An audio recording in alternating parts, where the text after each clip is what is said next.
just signed into law the national security package that was passed by the House of Representatives this weekend and by the Senate yesterday.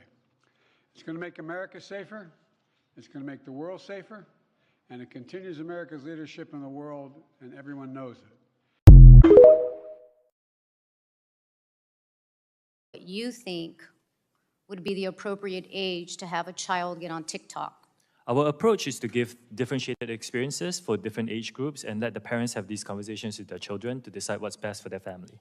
So you think that there is a sufficient safety mechanism for an 8-year-old to be able to access TikTok? An 8-year-old's experience on TikTok will be so highly restricted that every single piece of content he or she will see will be vetted by Common Sense, our third-party child safety expert, and the 8-year-old will not be able to post, and the 8-year-old will not be able to see any personalized feed and zero advertising in that experience. So I believe, yes, it is the appropriate experience for an 8-year-old. Well, then why don't you let your 8-year-old child on TikTok? I have seen these news articles. I would like to address that. My kids live in Singapore, and in Singapore, we do not have the under 13 experience. If they lived here in the United States, I'll let them use the under 13 experience. Okay, so you're saying it's because of the country you live in doesn't have the same mechanisms. Is there a reason you don't have those same mechanisms everywhere? In principle, we want to provide a good experience for our users in general. We don't want to monetize from people who are under 13. In the US, we are COPPA compliant, and as part of that, we were deemed as I want to get these specifics right. We were deemed as a particular type of audience, mixed audience app. I want to make sure that that's right. And as a result of that, we have to provide an experience to our under 13 users in this country as well. My time has expired. Thank you. I yield back. He yields back.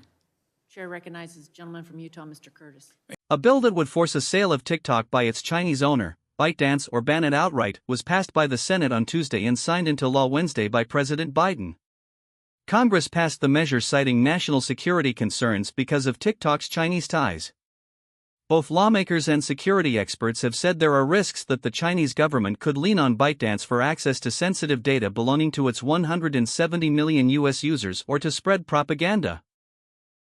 The law would allow TikTok to continue operating in the United States if ByteDance sells it within 270 days, or about 9 months, which the president can extend to a year. The move is likely to face legal challenges. The opposition of Beijing, which could block the sale or export of the technology. It's also unclear who has the resources to buy TikTok given its hefty price tag. It may take months or even years to resolve the issue. The program will likely continue to work for U.S. consumers. It's going to be a royal mess, said Anupam Chander, a visiting researcher at the Restart Institute, Harvard expert on social media and global regulation of new technologies. TikTok has vowed to challenge the law.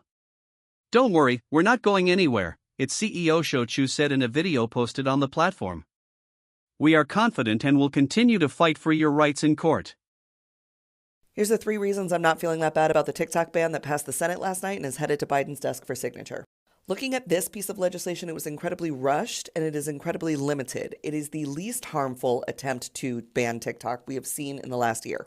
We go all the way back to 2020 with Trump's attempts to ban TikTok. That was an actual TikTok ban. They were saying, cut it out right now.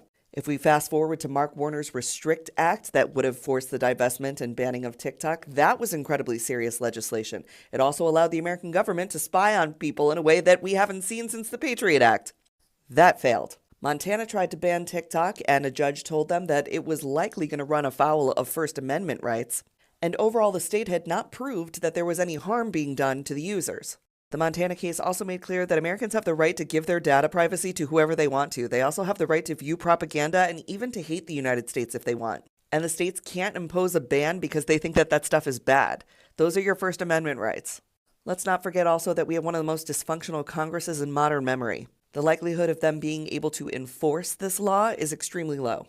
Because they're saying China needs to divest from TikTok. Well, China doesn't own TikTok. It's 60% owned by global investors, including Americans. 3 of the 5 seats on TikTok's board are Americans. 2 non-Americans on the board are ByteDance's CEO, who lives in Singapore, and Neil Shen, who works for the American capital company Sequoia, although he is based in Hong Kong, as many financial market people are. So who has to divest? Is it the TikTok employees who are headquartered in Los Angeles and Singapore who own 20% of the app? Is it the 60% of global investors, including Jeff Yass, the richest man in Philadelphia, who owns 15% of TikTok just by himself? Or is it the only person of Chinese descent, the founder of TikTok, the guy who created the entire platform, who basically retired on his earnings from TikTok and still holds 20% stake? The Chinese founder who has never been tied to the CCP and has no pending allegations of impropriety. Doesn't make sense. Now here's the second reason why I'm not totally worried. TikTok is expected to challenge this based on capitalist principles. They're going to set up a high-stakes and lengthy battle that will keep this legislation unenforceable for, I don't know, until this app isn't even fun anymore. I've also been reached out to by a lawyer who is trying to put together a class action lawsuit of creators and businesses who would be negatively impacted if this ban were to go into effect. And I'm not sure I'm joining that class action lawsuit, so I'm going to wait until I have more information, until I give you details on what that might look like.